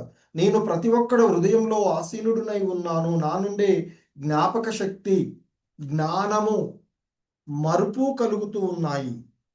అలాగే వేదాలన్నింటి ద్వారా తెలియదగిన వాడిని, నిజానికి నేనే వేదాంతకర్తను, వేదాలను ఎరిగిన వాడను అంటూ చెప్తారు అక్కడ. మరి అటువంటి ఆ దేవదేవుడైన శ్రీకృష్ణునికి శరణు పొందాలి. ఎందుకంటే శ్రీకృష్ణుడు దేవదేవుడు అనేటువంటి విషయాన్ని అంతకుముందే అర్జునుడు అంగీకరించినటువంటిది. ఎందుకంటే పరంబ్రహ్మ పరంధామ అంటూ ఆ 10వ అధ్యాయంలో ఆయన అంగీకరించినటువంటిది. సో కనుక మరి ఆ విధంగా ఆ భగవంతుని అంటే శ్రీకృష్ణుని దేవదేవుడిగా సకల జీవులకు ఆ పరంధామునుగా అంగీకరించవలసినటువంటిది సర్వులను కూడా. సో ఇంకా చెప్తున్నారు ఆయన, ఓ అర్జున, ఈ విధంగా నేను నీకు అన్ని రహస్యాల కన్నా పరమ రహస్యమైనటువంటి, నీకు గుహ్యతరమైనటువంటి జ్ఞానం, పరమ రహస్యమైనటువంటి జ్ఞానమును తెలియచేశాను. దీనిపై లోతుగా ఆలోచించు. అంటే నేను ఏదైతే నీకు వివరించానో ఈ అంశాలను గురించి నీవు లోతుగా ఆలోచించు. డీప్గా థింక్ చేయంటాం కదా మనం. లోతుగా ఆలోచించు మరియు నీకు నచ్చిన రీతిలో చెయ్యి. సో ఇక్కడ చూడండి, భగవంతుడు మనకు పరిమితులతో కూడిన స్వేచ్ఛ, మనకు మానవులుగా మనకున్న కొంత పరిమితులతో కూడిన స్వేచ్ఛ ఉన్నది. సో అందుకే ఆయన అంటూ ఉన్నారు ఇక్కడ, నేను నీకు గుహ్యతరమైనటువంటి, అంటే రహస్యాలన్నిటికంటే పరమ రహస్యమైనటువంటి జ్ఞానాన్ని నీకు నేను తెలియచేశాను. మరి దీని గురించి పూర్తిగా ఆలోచించి తర్వాత నీవు ఏది అనుకుంటే అది చెయ్యి. అంటే నువ్వు లోతుగా ఆలోచించి నీకు నచ్చిన రీతిలో చెయ్యి, ఏది నీవు కోరుకున్న విధంగా చెయ్యి అంటూ చెప్తున్నటువంటిది. ఎందుకంటే ఆ బ్రహ్మభూత జ్ఞానమును గురించి భగవంతుడు అంతకు ముందే అర్జునుడికి వివరించినటువంటిది. సో మరి అలాంటి స్థితిలో ఉండేటువంటి వాడు ఏనాడు శోకించడు, దేనిని కోరుకోడు. ఎందుకంటే రహస్యమైనటువంటి జ్ఞానమే దీనికి కారణం. అదే విషయాన్ని భగవంతుడు కూడా ఇక్కడ వెల్లడి చేస్తూ ఉన్నటువంటిది. సో కనుకనే ఆయన ఇంకా అంటూ ఉన్నారు, సర్వగుహ్యతమం భూయః శృణు మే పరమం వచః ఇష్టోసి మే దృఢమితి తతో వక్ష్యామి తే హితం. ఓ అర్జున, నీవు నాకు ప్రియమైన వాడవు. అంటే నీవంటే నాకు ఎంతో ఇష్టం. ఎందుకు ప్రియమైన వాడు? ఆయన యొక్క భక్తులంటే ఆయనకి ఇష్టం. సో అర్జునుడు ఇక్కడ భక్తుడుగా ఉన్నాడు కనుక నీవు నాకు ప్రియమైన వాడవు, నీవంటే నాకెంతో ఇష్టం. అందువల్ల అంటే ఈ కారణంగా నీ మేలు కోరి, భగవంతుడు ఎప్పుడూ కూడా భక్తుల యొక్క మేలు కోసం, భక్తుల కోసమే తాపత్రయపడుతూ ఉంటాడు. సో కనుకనే అంటూ ఉన్నాడు, నీ మేలు కోరి పరమ రహస్యము, అంటే గుహ్యతమమైనటువంటి జ్ఞానము, అలాగే సర్వోత్కృష్టము అంటే పరమోపదేశము నీకు నేను చెప్తూ ఉన్నాను. ఇది నీ హితము కొరకే, కాబట్టి నా నుండి విను అంటూ ఇంకా చెప్తూ ఉన్నారు. అంటే ఎంతటి కరుణామయుడు ఆ భగవంతుడు. మన హితము కొరకే ఇవన్నీ కూడా వేదాల నుండి ఆయన యొక్క మహావిష్ణు ఆయన శ్వాసల నుండి ఇవన్నీ కూడా ఉద్భవిస్తూ ఉండేటువంటివి. సో ఇంకా చెప్తున్నారు ఇక్కడ, మన్మనాభవ మద్భక్తో మద్యాజీ మాం నమస్కురు మామే వైశ్యసి సత్యం తే ప్రతిజానే ప్రియోసి మే. సో మన్మనా భవ మద్భక్తో, మన్మన అంటే నన్ను స్మరిస్తూ, నన్నే స్మరిస్తూ, నన్ను స్మరిస్తూ, భవ అంటే అగు, మద్భక్త నా యొక్క భక్తుడు అగు అంటూ ఉన్నారు. సో కనుకనే ఎల్లప్పుడూ నన్నే స్మరిస్తూ నాకు భక్తుడు అగుము, మధ్యాజీ మాం నమస్కురు, నన్నే పూజించు, నాకు నమస్కరించు. ఆ విధంగా చేయడం వలన నీవు తప్పకుండా నన్ను చేరుకుంటావు. నీవు నాకు ప్రియమైన స్నేహితుడవు కనుక ఈ మాట నీకు నేను ఇస్తూ ఉన్నాను అంటూ ఆ భగవంతుడు చెప్తున్నటువంటి. ఎందుకంటే రహస్యతరమైనటువంటి జ్ఞానము ఏమిటంటే మనిషి శ్రీకృష్ణ భగవానుని విశుద్ధ భక్తుడై అతన్నే ఎల్లప్పుడూ స్మరిస్తూ అతని కొరకే పని చేయాలి. అదే రహస్యమైనటువంటి జ్ఞానం. ఏదో ఒక అందరు చేస్తున్నారు కదా, వ్యవహారిక విధానంలో చేయకూడదు అని చెప్తున్నారు. సో సర్వదా భగవంతుణ్ణి స్మరించే విధంగా మన యొక్క జీవిత విధానాన్ని మలుచుకోవాలి అనేటువంటిది ఇక్కడ చెప్పబడుతూ ఉన్నటువంటి అంశము. సో ఎందుకంటే ఆ భగవంతుణ్ణి గురించినటువంటి మరి ఆయననే స్మరిస్తూ అదే రహస్యమైనటువంటిది. ఆ భగవానుడికి విశుద్ధుడైనటువంటి భక్తుడు అవడమే, ఎల్లప్పుడూ ఆయనను స్మరిస్తూ ఆయన కొరకే పని చేయడమే రహస్యతమైనటువంటి జ్ఞానం. సో అలా సర్వదా ఆ భగవంతుణ్ణి స్మరించేటువంటి అవకాశాన్ని పొందడం వల్ల అతడు ముక్త స్థితిలోనికి చేరుకుంటాడు అని చెప్తారు. మన మన యొక్క విద్యుక్త ధర్మాలు, దైనందిక ధర్మాల్లో మనం చేసేవి ప్రతిదీ కూడా భగవత్ సంబంధంలోనే చేసుకుంటూ ఉండాలి అని చెప్పబడుతూ ఉన్నటువంటిది. సో మరి ఇక అలా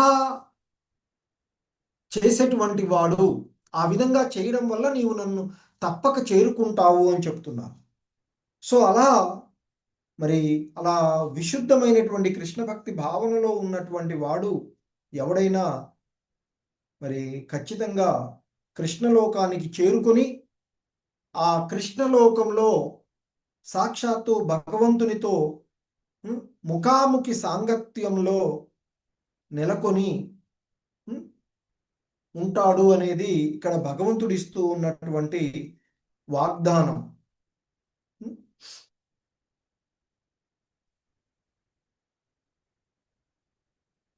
సో ఇక భగవద్గీత యొక్క సారమంతా కూడా ఇక్కడ చెప్తూ ఉన్నట్లుగా మనకి ఈ 66వ శ్లోకంలో చెప్పబడుతూ ఉన్నటువంటిది. సర్వధర్మాన్ పరిత్యజ్య మామేకం శరణం వ్రజ అహం త్వాం సర్వ పాపేభ్యో మోక్షయిష్యామి మా శుచః.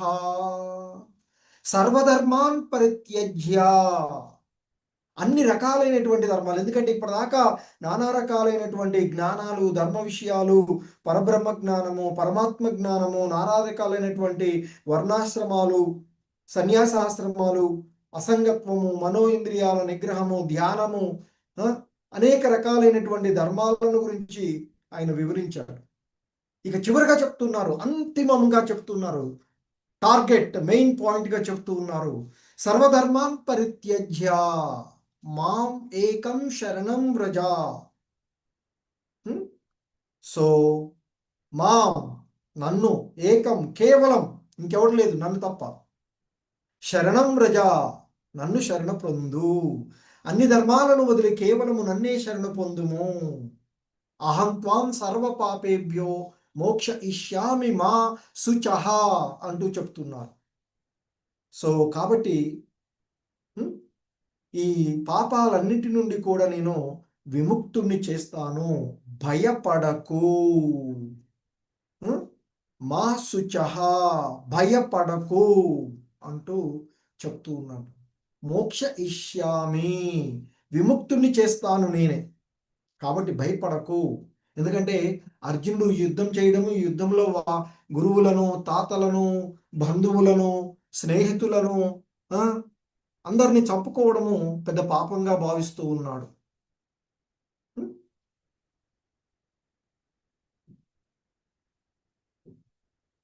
సో ఇక చివరి అంశంగా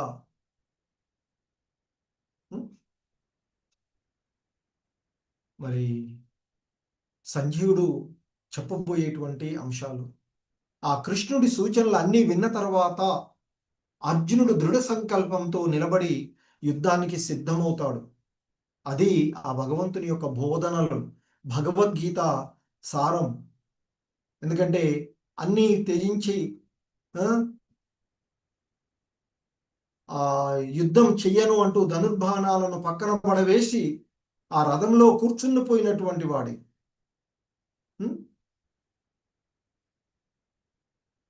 సో అటువంటి విషయాన్ని ఇక్కడ సంజీవుడు ధృతరాష్ట్రుడికి ఈ సంభాషణ వివరించిన తర్వాత కృష్ణుని యొక్క జనని రూపము గురించి పరవశించి అర్జుని విజయాన్ని గురించి అంచనా వేస్తూ, ఎందుకంటే అతను ఆధ్యాత్మిక నిపుడైనటువంటి శ్రీకృష్ణుడికి లొంగిపోయినటువంటి శరణాగతులైనటువంటి వాడు. సో మరి మొదట్లో ధృతరాష్ట్రుడు ప్రారంభంలోనే అడిగాడు కదా, ఏమన్నాడు? మొదటి శ్లోకం ఎవరికైనా గుర్తుందా? భగవద్గీతలోని మొదటి శ్లోకం, మొదటి అధ్యాయంలోని మొదటి శ్లోకం. హరే కృష్ణ. హరే కృష్ణ సమవేతాయుయుత్సవా మామకా పాండవాశ్చైవ కిమకుర్వత సంజయ. హరే కృష్ణ ప్రభుజీ. హరే కృష్ణ. ఇంకెవరైనా? ధృతరాష్ట్రవాచ. కురుక్షేత్రే. చెప్పండి ప్రభు. ధృతరాష్ట్రవాచ ధర్మక్షేత్రే కురుక్షేత్రే మామక ధర్మక్షేత్రే కురుక్షేత్రే సమవేతాయుశ్చవః మామక పాండవశ్చైవ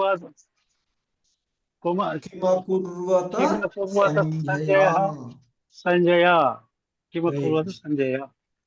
హరే కృష్ణ. ఇంకా ఎవరైనా? ధృతరాష్ట్ర ఉవాచ ధర్మక్షేత్రే కురుక్షేత్రే సమవేతాయుయుత్సవః మామకః పాండవశ్చైవ కిమకుర్వత సంజయ. హరే కృష్ణ అకుర్వత సంజయ అంటూ అడుగుతాడు ధృతరాష్ట్రుడు. నా పుత్రులు ఏం చేస్తున్నారని అడుగుతాడు ప్రభుజీ. హరే కృష్ణ. సో అక్కడ కిం అకుర్వత సంజయ, ఏమి చేశారు సంజయ? ఏం చేశారేంటి? యుద్ధం చేయడానికి కురుక్షేత్రంలో నిలబడ్డారు, ధర్మక్షేత్రమైనటువంటి కురుక్షేత్రంలో. ఎవరు ఎంత దారుణంగా విభజించి మాట్లాడతారు? నా కుమారులు పాండురాజు కుమారులు, కనీసం నా తమ్ముడు కుమారులు అని కూడా అడగలేదు. వాళ్ళంతా కూడా ఒకే వంశానికి, కురు వంశానికి చెందినటువంటి వాళ్ళు. దారుణంగా విడదీసి మాట్లాడాడు. అది అతని యొక్క దుర్బుద్ధి తెలుస్తూ ఉంటుంది. సో కనుకనే ఆ కురుక్షేత్ర రణరంగంలో, ధర్మానికి నిలయమైనటువంటి ప్రదేశంలో, యుద్ధానికి సన్నద్ధులై ఏర్పడినటువంటి పరిస్థితులలో ఆ తీర్థ స్థల ప్రభావం అని చెప్తుంటారు మనకి. అందుకే తీర్థ ప్రదేశాలకు, తీర్థస్థానాలకు ప్రయాణాలు చేయవలసినటువంటిది. అక్కడికి వెళ్తే మనలో ఉండేటువంటి చెడు గుణాలన్నీ కూడా పోతాయి. సో ధృతరాష్ట్రుడి భయం కూడా అదే. నా దుష్టుడైనటువంటి కొడుకు దుర్యోధనుడు మనసు మార్చుకొని ఏవైనా సంధి చేసుకుంటాడో ఏమో, ఎందుకంటే ఆ ప్రదేశం అలాంటిది కదా, మహిమగల ప్రదేశమే అని. ఏం చేస్తున్నారు సంజయ అంటూ అడుగుతాడు. సో ఇక్కడ అంటే కుటిల ప్రశ్న అన్నట్టుగా, అది యుద్ధం చేయడానికి వచ్చిన వాళ్ళు అక్కడ మరి యుద్ధం చేయక ఏం చేస్తూ ఉంటారు? ఏం చేస్తున్నారు అని అడగడం ఏంటి? యుద్ధం చేస్తున్నారా, ఎలా చేస్తున్నారు అని అడగాలి. కానీ ఏం చేస్తున్నారు అని అడుగుతున్నారు అంటే అది కుటిల ప్రశ్నగా ఇక్కడ చెప్పబడుతూ ఉన్నటువంటిది. సో అదంతా ఎరిగినటువంటి ఆ సంజయుడు చెప్పబోయేటువంటి సమాధానం. ఇంకా కొన్ని శ్లోకాలే ఉన్నాయి. ఈరోజు ఇది క్లోజ్ చేస్తాను, దయచేసి వెయిట్ చేయండి. హరే కృష్ణ. ఎందుకంటే టైం అయిపోయింది కదా అనేసి ఇవాళ క్లోజ్ చేద్దాం చాప్టర్. ఇక ఇదం తే నా తపస్కాయ నా భక్తాయ కదాచన న చాశుశ్రూషవే వాచ్యం న చ మాం యోభ్యసూయతే. ఇక ఇవన్నీ బోధించినాక దేవదేవుడైనటువంటి శ్రీకృష్ణ భగవానుల వారు అర్జునుడితో అంటూ ఉన్నటువంటి అంశము ఏమంటున్నాడు ఆయన? ఇదం తే నా తపస్కాయ, ఇదం తే, ఇదం అంటే ఇది, తే నీచే, నా తపస్కాయ తపస్సు లేని వారకు, నా భక్తాయ భక్తి లేని వాడికి, కదాచన ఏ సమయంలోనూ, అంటే అర్జునుడితో చెప్తున్నారు శ్రీకృష్ణ భగవానుడు, ఓ అర్జున, నీకు ఉపదేశించినటువంటి ఈ దివ్య జ్ఞానము అంటే ఈ గీత, భగవద్గీత, ఈ గీతా శాస్త్రాన్ని, ఈ రహస్యమైనటువంటి జ్ఞానాన్ని, ఈ గీతా శాస్త్రము ఇక్కడ అంటే రహస్యమైనటువంటి జ్ఞానం. యాక్చువల్గా భగవంతుడు రహస్య జ్ఞానం అని వాడినటువంటి పదాలు ఇక్కడ. ఈ రహస్యమైనటువంటి జ్ఞానమును తపస్సు చేయని వాడికి, భక్తి లేని వాడికి, వినడానికి ఇష్టపడని వాడికి, తపస్సులు చేయని వాడు, భక్తి లేని వాడికి భక్తి గురించి చెప్తే ఏమర్థమవుతుంది? అలాగే వినడానికి ఇష్టం లేనటువంటి వాడికి చెప్తే వాడు ఏమన్నా వింటాడా? అలాగే భగవంతుడు అంటే ఇష్టము, మనకి ఎవరి గురించి అన్నా మనం వినాలి అంటే ఏముండాలి? మనకి వారిపైన మనకి నమ్మకము, విశ్వాసము, వారిపైన మనకి ప్రేమ ఉండాలి. వాడిని ఎవడైనా మనం ఎవరైనా ద్వేషిస్తూ ఉన్నాం అనుకోండి, వాడి గురించి ఏమైనా మంచిగా చెప్తున్నాం అనుకోండి, ఎవరైనా చెప్తున్నారు అనుకో, మనకి ఏమైనా ఎక్కుతుందా? ఎక్కదు. సో కనుకనే ఇక్కడ చెప్తున్నారు, నీకు ఉపదేశించినటువంటి ఈ రహస్యమైనటువంటి జ్ఞానాన్ని అంటే గీతా శాస్త్రాన్ని తపస్సు చేయని వాడికి, భక్తి లేని వాడికి, వినడానికి ఇష్టపడని వాడికి, నన్ను దూషించే వాడికి ఎన్నడూ చెప్పకు అని చెప్తున్నారు. అంటే భగవద్గీత భక్తులు, భక్తి భావనలో ఉన్న వాళ్ళకి మాత్రమే అవగాహన అయ్యేటువంటిది. ఏదో ఒక పుస్తకంగా, ఏదో ఒక కృష్ణార్జునుల మధ్య జరిగిన సంవాదంగా,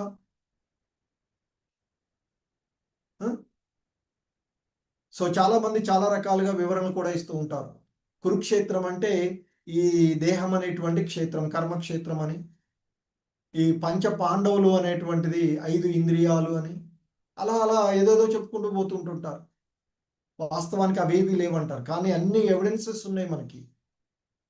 సో కనుకనే ఇంకా చెప్తున్నారు, యయిదం పరమం గుహ్యం మద్భక్త్వేష్వభిదాస్యతి భక్తిం మయి పరాం కృత్వా మామే వైష్యత్య సంశయః. సో సంశయః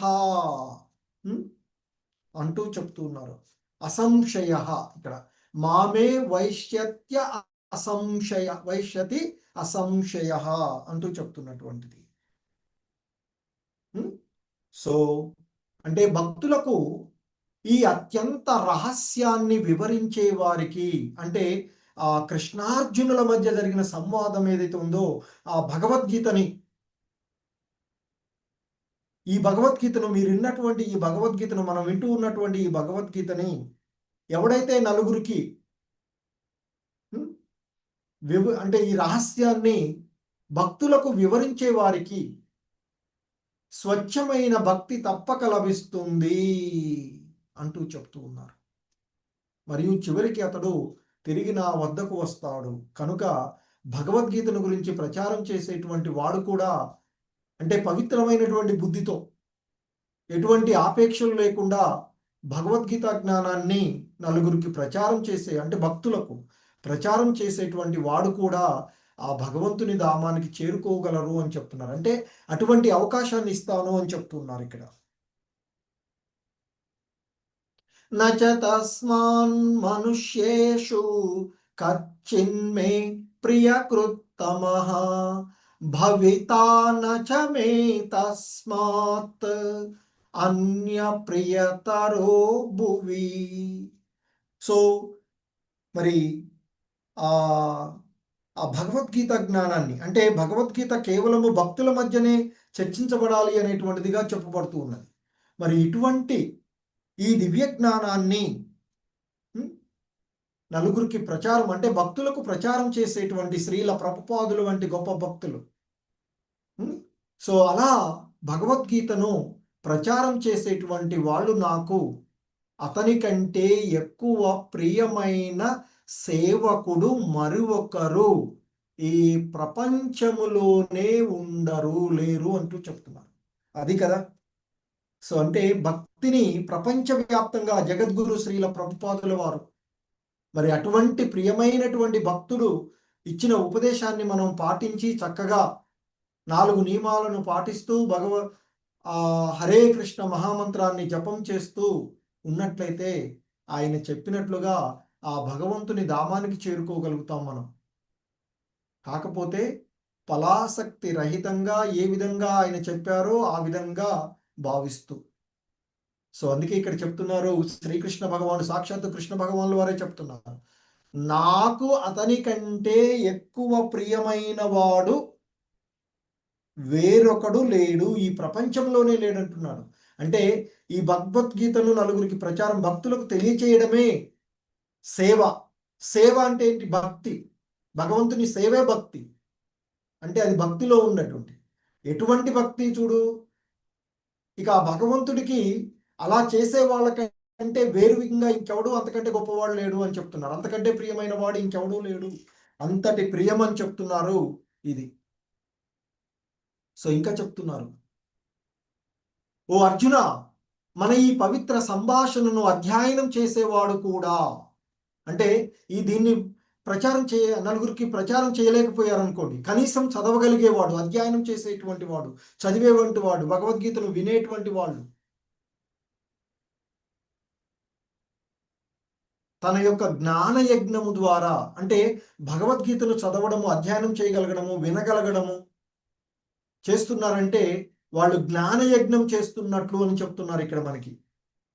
ఆ జ్ఞానయజ్ఞము ద్వారా ఆ భగవంతుణ్ణి పూజించిన వాళ్ళే, అంటే ఆ భగవంతుని యొక్క భక్తి సేవలో నిమగ్నమైన వాళ్ళే అని చెప్తున్నారు అని నేను ప్రకటిస్తున్నాను అంటూ అర్జునుడితో చెప్తూ ఉన్నటువంటిది. సో అందుకే అంటున్నారు ఇక్కడ, మన ఈ పవిత్ర సంవాదమును అధ్యయనం చేసేవాడు జ్ఞానయజ్ఞం చేత నన్ను పూజిస్తున్నవాడని నేను ప్రకటిస్తూ ఉన్నాను అర్జున అంటూ చెప్తున్నారు. సో ఇంకా చెప్తున్నారు, శ్రద్ధావాననసూయచ్చ శృణుయాదపి యో నరః సోపి ముక్త శుభాలోకాన్ ప్రాప్నుయాత్ పుణ్యకర్మణాం.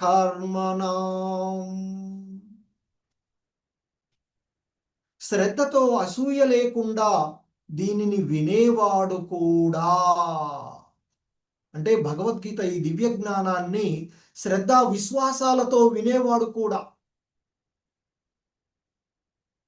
అంటే భగవద్గీత ప్రవచనాలు ఎక్కడన్నా జరుగుతూ ఉంటే, భగవద్గీత క్లాసులు జరుగుతూ ఉంటే, ఎవరైనా ఆచార్యులు చెప్తూ ఉంటే, ఏదైనా అవకాశం లభించినప్పుడు దాన్ని ఆ ప్రవచనాలను, అంటే భక్తుల ద్వారా జరుగుతూ ఉండేటువంటి ప్రవచనాలు మళ్ళీ జరుగుతూ ఉంటాయి. కొంతమంది రక్తి కోసము డబ్బుల కోసం చెప్పేటువంటిది కాదు, భక్తియుతంగా చెప్పబడేటువంటి దాన్ని శ్రద్ధతోనూ అసూయ లేకుండా వినేవాడు కూడా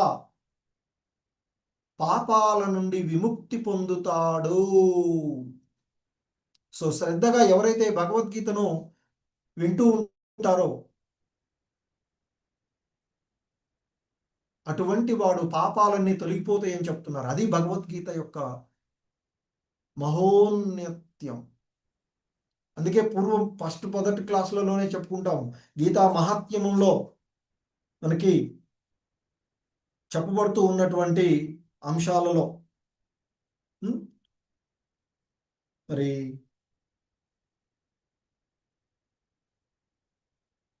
ఆ గీతా మహాత్మ్యంలో చెప్పబడినటువంటి అంశాలుగా, మనిషి ప్రతిరోజు నీళ్ళలో స్నానం చేసేటువంటి వాడు తనను శుభ్రం చేసుకోగలుగుతాడు. మరి పవిత్ర భగవద్గీత అనేటువంటి గంగాజలంలో ఒక్కమారు స్నానం చేస్తే సంసార మలం అనేటువంటి ఆ పూర్తిగా తొలగిపోతుంది అని చెప్తారు. అందుకే సర్వోపనిషదో గావో దోగ్గా గోపాలనందన అంటూ చెప్తారు కదా. సో అలా మనకి ఆ భగవద్గీత, సో శ్రద్ధతో అసూయ లేకుండా దీనిని వినేవాడు కూడా పాపాల నుండి విముక్తి పొందడమే కాదు, పుణ్యాత్ములు నివసించే పుణ్యలోకాలను చేరుకుంటారు అని చెప్తున్నారు. మరి పుణ్యాత్ములు ఉండేటువంటి పుణ్యలోకాలు చేరుకుంటే అక్కడ ఏం జరుగుతుంది? భగవంతుని గురించి కీర్తిస్తూ ఉంటుంటారు పుణ్యలోకాలలో. ఇంకా మళ్ళీ అక్కడ మనం భగవంతుని గురించి మాట్లాడుకునేటువంటి అవకాశం లభిస్తూ ఉంటుంది. తద్వారా ఇంకా ఆధ్యాత్మికంగా పెరిగి భగవద్ధామాన్ని చేరుకోవచ్చు అని చెప్తారు. ఇంత చెప్పి ఇంకేమంటున్నారు చూడండి, ఒక కృష్ణం వందే జగద్గురు, ఉత్తమమైనటువంటి గురువు. ఒక ఉత్తమమైనటువంటి గురువు యొక్క లక్షణం ఏంటంటే తాను చెప్పిన విషయాలు అతడు అవగాహన చేసుకున్నాడా, విన్నావా, విన్నది అర్థమైందా అని అడుగుతున్నాడు భగవంతుడు ఇక్కడ. ఓ పార్థ, నిశ్చలమైన మనసుతో నీవు ఈ గీతాశాస్త్రాన్ని విన్నావా, ఈ దివ్య జ్ఞానాన్ని విన్నావా అని అడుగుతున్నాను. ఎందుకంటే చెప్తున్నాను విను, నీ కొరకే అంటూ చెప్తున్నాడు కదా. కనుకనే ఓ పార్థ, ఓ ధనంజయ, దీనిని ఏకాగ్రమైనటువంటి మనసుతో విన్నావా, నిశ్చలమైనటువంటి అంటే ఏకాగ్రత కలిగినటువంటి మనసుతో విన్నావా, విన్నావు కదా అంటూ అడుగుతున్నారు. ఓ ధనంజయ, మరి అజ్ఞానము, మోహము, అజ్ఞానం వల్ల కలిగినటువంటి నీ మోహమంతా తొలగిపోయిందా మరి అని అడుగుతున్నాడు భగవంతుడు. ఎందుకంటే ఆయన అన్నాడు కదా, కార్పణ్య దోషోపహత స్వభావాః, మమకారము అనేటువంటి ఈ దోషము కారణంగా నేను ఇప్పుడు మోహానికి గురి అయ్యానయ్యా, మరి దాని నుండి నన్ను బయటపడవేయి, నేను నీకు శిష్యుడను శరణాగతుడను అంటూ ఆ అర్జునుడు ఆయన్ని వేడుకుంటాడు కదా. కార్పణ్య దోషోపహత స్వభావః, కార్పణ్య అంటే లోభము, దోష బలహీనత, దాని చేత నేను పీడించబడుతూ ఉన్నాను. లోభం అనే దోషం కారణంగా నేను ఇప్పుడు నా యొక్క ధర్మ విషయంలో మోహానికి గురి అయి ఉన్నానయ్యా, నా మోహాన్నంతా తొలగించు అని అడిగాడు కదా అక్కడ. సో అందుకే అంటున్నాడు, మరి ఓ అర్జున, ఈ దివ్య జ్ఞానాన్ని అంటే గీతాశాస్త్రాన్ని, భగవద్గీత ఇప్పుడు బోధించినటువంటి బోధనలన్నీ కూడా, ఈ దివ్య జ్ఞానాన్ని నిశ్చలమైన మనసుతో అంటే ఏకాగ్రతమైనటువంటి మనసుతో విన్నావా? ఓ ధనంజయ, నీలో కలిగిన అవివేకం, నీలో అవివేకం వల్ల కలిగినటువంటి ఆ భ్రాంతి, మోహం అంతా తొలగిపోయిందా లేదా అని అడుగుతున్నాడు. సో మరి అర్జునుడు ఏం సమాధానం చెప్తుండో చూద్దాం. అర్జున ఉవాచ నష్టో మోహ స్మృతిర్లబ్ధా త్వత్ప్రసాదాన్మయాచ్యుత స్థితోస్మి గత సందేహాః కరిష్యే వచనం తవ. తవా అంటున్నాడు ఇక్కడ, అంటే నీ యొక్క వచనం, ఆదేశం. కరిష్యే అంటే నెరవేరుస్తాను లేదా చేస్తాను. ఏం చేస్తా అంటున్నాడు అర్జునుడు చూద్దాం ఇక్కడ భావం. నష్టో మోహ స్మృతిర్లబ్ధ త్వత్ప్రసాద,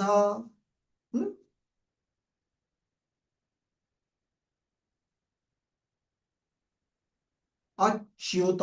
అచ్యుత అంటే ఇక్కడ చ్యుతి లేనటువంటి వాడు, అమోఘమైనటువంటి వాడు కృష్ణుని గురించి చెప్తున్నాడు. అర్జున్ అంటున్నాడు, ఓ అచ్యుత, ఇప్పుడు నా మోహమంతా తొలగిపోయింది. నష్టో మోహ స్మృతిర్లబ్ధ, మోహమంతా తొలగిపోయింది. అంతేకాదు స్మృతిర్లబ్ధ, నా యొక్క స్మృతిని నేను తిరిగి పొందాను. ఎలా? నీ యొక్క అనుగ్రహం వల్ల నా సందేహాలన్నీ కూడా తీరిపోయాయి. అంతేకాదు నీ యొక్క ఆదేశానుసారము నేను పని చేయడానికి సిద్ధంగా ఉన్నాను అంటూ ఉన్నాను.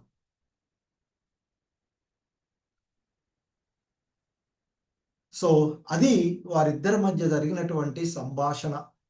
ఇక ఈ సంభాషణ అంతా విని చివరికి ధృతరాష్ట్రుడు వ్యంగ్యంగా తనను అడిగినటువంటి ప్రశ్నకు సమాధానము కన్క్లూజన్గా ఇవ్వబడుతున్నటువంటి అంశాలు ఈ లాస్ట్ శ్లోకాలలో ఉన్నటువంటివి.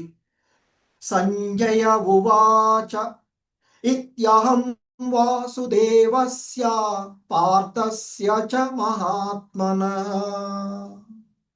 సంవాదమిమమస్రౌచం అద్భుతం రోమహర్షణం.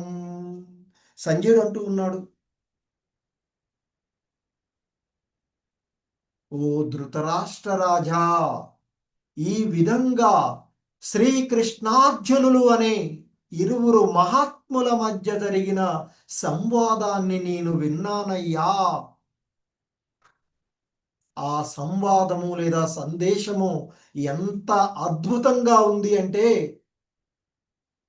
నాకు రోమాంచతమవుతుంది, అంటే నా రోమాలన్నీ నిక్కరపరుచుకుంటూ ఉన్నాయి అంటూ ప్రారంభంలో అడిగిన దానికి ఫైనల్ కన్క్లూజన్ గా చెప్తున్నారు. మధ్యలో ఏం జరిగిందో చెప్పి ఇక ఇప్పుడు చెప్తున్నారు.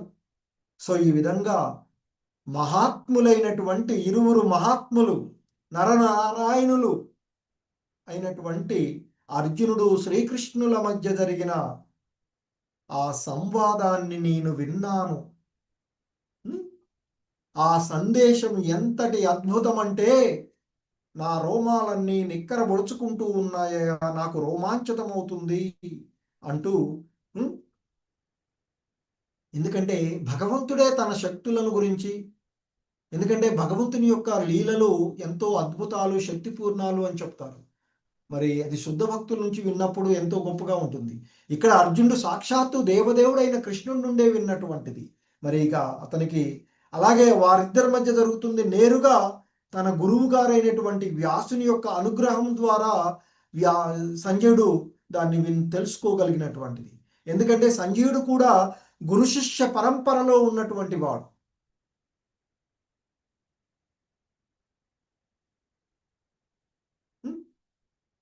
సో అదే విషయాన్ని చెప్తున్నారు తదుపరి శ్లోకంలో.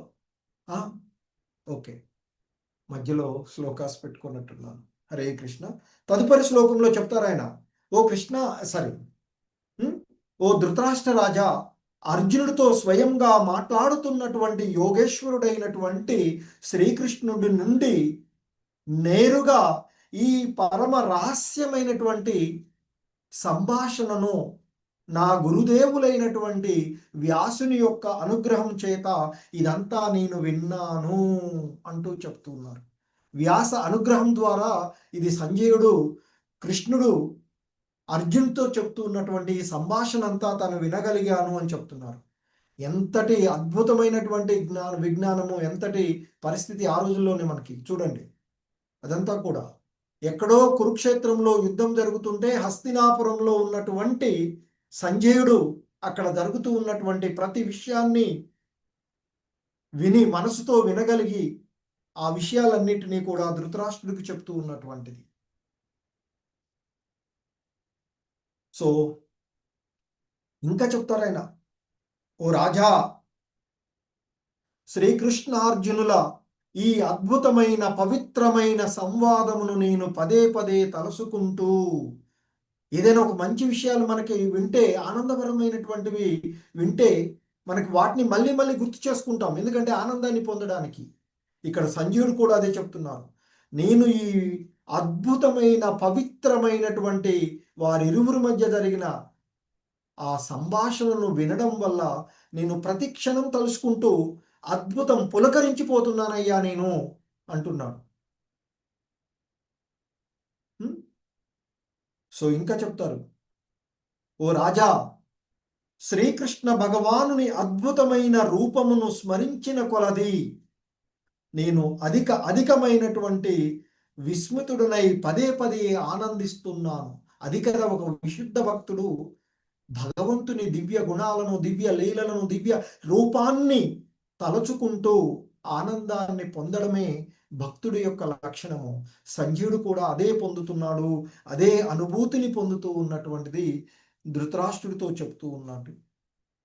ఇక చివరిగా ఈ అధ్యాయంలోని ఆ కన్క్లూజన్ చెప్తూ ఉన్నారు. ఇక యత్ర యోగేశ్వర కృష్ణో యత్ర పార్థో ధనుర్ధరః తత్ర శ్రీర్విజయో భూతిః ధ్రువా నీతిర్మతిర్మమ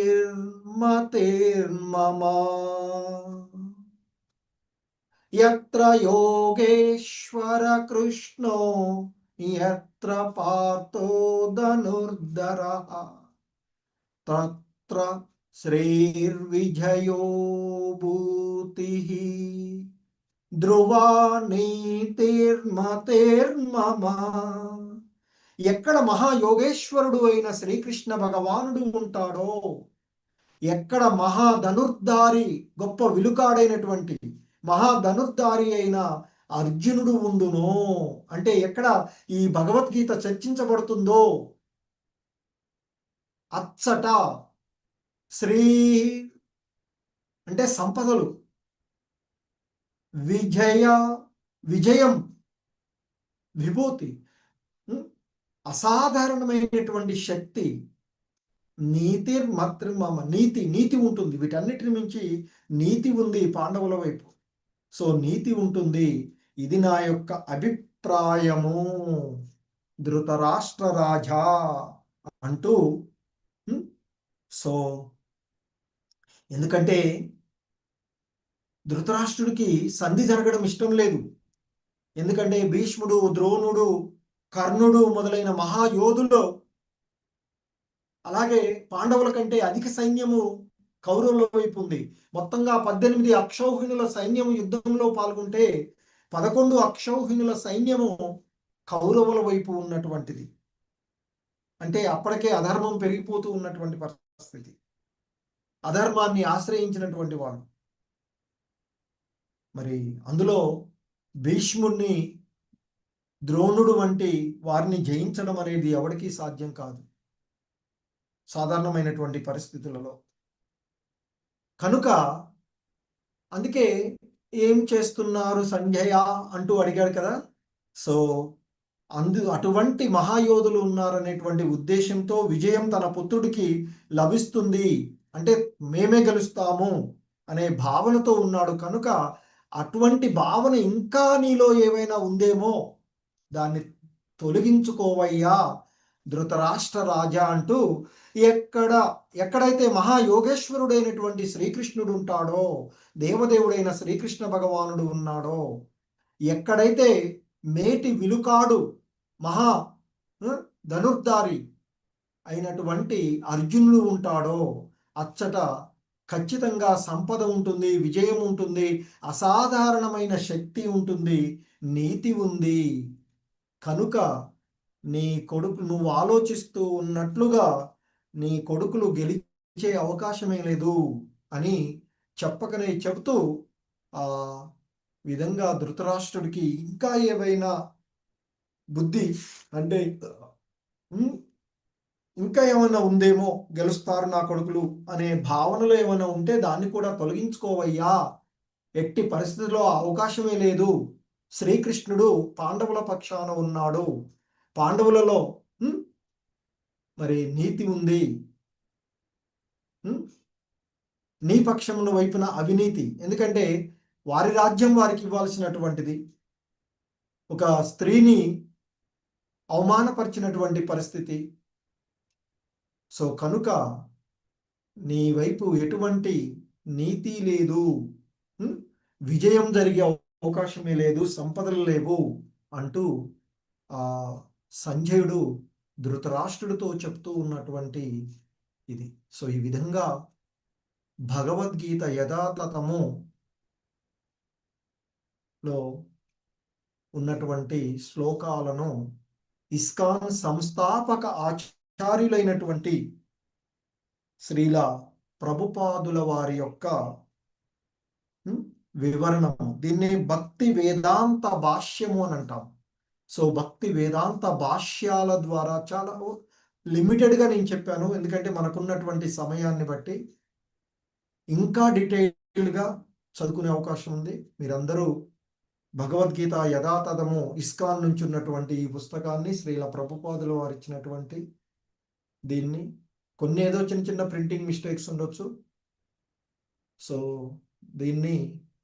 దీనిలో ఉన్నటువంటి భాష్యాన్ని చదివి భగవద్గీతను అవగాహన చేసుకుని సాక్షాత్తు కృష్ణ భగవానులు వారే మనకిచ్చినటువంటి అభయం, దీనిని నలుగురికి ప్రచారం చేసినటువంటి వాళ్ళకి, సో దీని గురించి మీరు నలుగురికి చెప్పండి. ఇంకా కొంతమంది మీరున్నటువంటి ఈ విషయాలను నలుగురికి అవకాశాన్ని కలిగించండి. సో ఏవైనా మీరు చెప్పగలిగినవి ఉంటే కొంచెం చెప్పేయచ్చు. వినండి ఇంకా అవకాశాలు ఉన్నటువంటి చోట్ల. సో ఈ విధంగా భగవద్గీత ఆ శ్రీల ప్రభుపాదులు వారు చెప్పినటువంటి అంశాలను మీకు వినిపించే అవకాశాన్ని నాకు కలిగించిన మీ అందరికీ పేరు పేరున ధన్యవాదాలు. హరే కృష్ణ.